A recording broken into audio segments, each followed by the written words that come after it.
Why? Why am I on here right now? Why have I come here? What do I have to say to you? Okay, so here's the deal. Greetings and salutations. I'm sitting here because a friend of mine started reading The Body Keeps Score, which is something they like to give us when we're dealing with trauma. So I've been given this book while I was in treatment, and something in me just wouldn't read it. Like, I just couldn't bring myself to read it. Like, I've started, and then I'd just stop. And she's getting ready to read that book, so she said something about, like, oh, kind of like a book club kind of situation, right? So I pick up the book, and I start reading it. My lovely brain, which, I've been told that I have ADHD, but it could possibly just be ACEs. Who knows? I might have to get re-diagnosed. I don't know. But, so I'm sitting there and I ended up putting it on audiobook only because, I can't focus. I can't focus to sit there and read. Like, my brain is just not doing it today. So I sit down and I start the book on audiobook and I pick up my crochet and I start crocheting because I can't just sit still either. Like, that's another issue. Like, I just can't sit still. So I'm crocheting as I'm listening to this book. Now, I don't know if you know this, and I did know this, but, it never reaped into my brain that this would happen. But, crocheting is a form of bilateral stimulation, which bilateral stimulation is what EMDR is.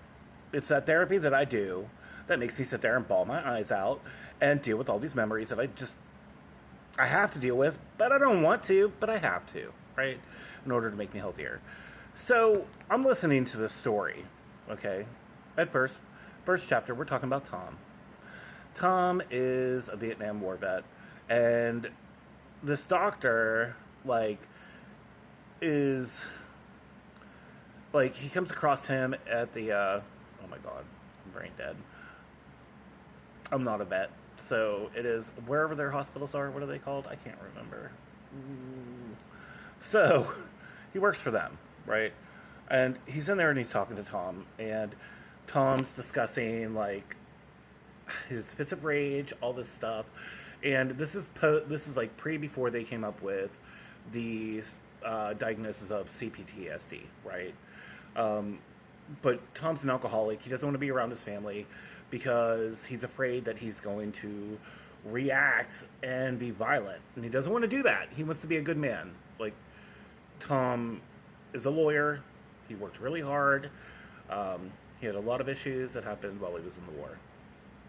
So, we're fast forwarding, and here we are with Tom. Tom's in there talking to the doctor, telling him what's wrong, saying, I need help, I need something to do. Doctor gives him medication, he's too afraid to take it, because then he's afraid that he's going to, forget all about his friends, and not, respect the memorial of their existence. So, we get through that chapter. That's chapter 1. Chapter 2. Here we are in a mental hospital in Massachusetts. Alright? And at this point in time, they still haven't come up with the CPTSD. They do during this stint or something like that. They do because ultimately he ends up getting to do a study on this at the... Oh my god, why am I so stupid when it comes to this? I cannot remember what a vet's hospital was called. Okay, it doesn't matter. You know what I'm talking about, right? So he gets to do a study on that with them, right? But he's talking about how CPTSD cannot just be with vets. How this is something that, any man or woman could deal with because of traumatic events in their life that have occurred while they were a child or as they were growing up. They've experienced some sort of massive trauma, right? And it talks a lot about female SA, right? Because these are in the 50s, the 40s and the 50s. That's who you're hearing about having that happen, is just the women. You're not hearing about the guys, you're just hearing about the women. And he's talking about this one specific story where this girl was like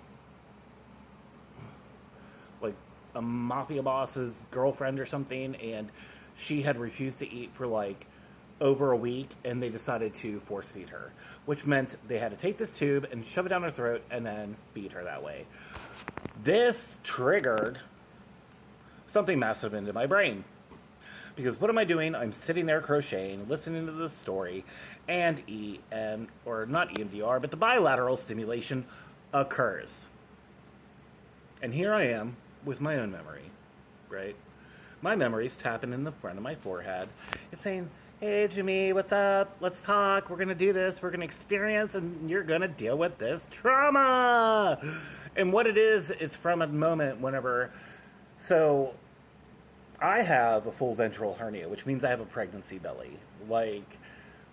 In order for me to get it fixed, it's going to be total abdominal reconstruction, which puts me on my back for 6 months. I'm not allowed to move because it'll rip up the muscle, it'll rip up whatever they did. So I don't get it because I can't lay on my back for 6 months. I can't sit still long enough. I can't sit and read a book right now, right? So how the heck am I going to sit through that kind of surgery? So, this one time, I go to the hospital. I have a bowel obstruction. I've had 3 of them in the past 2 years. And I've had this thing since I was 23, just recently has it been an issue. So, part of what they do in order to fix this is they have to shove a tube up your nose and down your esophagus, right? And they do this so they can release the pressure of the gas that's building up inside of the intestines. Now, I can't do this. It causes me to have a massive anxiety attack. When I hit the point where I can't breathe, whenever that tube's going down in my throat, sorry, there was a fly, but when the tube goes down my throat, I lose it. Absolutely everything's gone out the window, right? I cannot handle the universe. So they're talking about doing this to this girl, and it's different, but it's still it gives me this thing in my brain. So here I am seeing this procedure, and then I realize why it's making me have a mental breakdown. I realize why I can't handle them doing this procedure whatsoever. How I cannot even fight through it, because I can fight through anything. I'm tough. I'm really tough. I live with massive amounts of pain every day. No, I can't get up and go and do everything in the world, but I can get up and make myself go to the bathroom even when my feet feel like they're going to make the rest of my body go, pfft. You know what I mean? Massive pain. Pain scale. I'm at a 9 and I'll still get up and go to the bathroom, right? So, because I can't go in my pants. That's gross. But, so here I'm talking about this tube and these memories. All these memories of all these different times of people choking. I shouldn't have said that part. I don't know. Having a blockage in my throat because of somebody's appendage. Right? And not being able to breathe because of that. Totally having these moments. And sitting there and crocheting and then feeling it again. That sensation in my chest, in my throat. My throat swelled shut, and I couldn't breathe for a minute, right? And it just, it blew my mind. It blew my mind. So, while this just happened, I wanted to share it because this is stuff that occurs.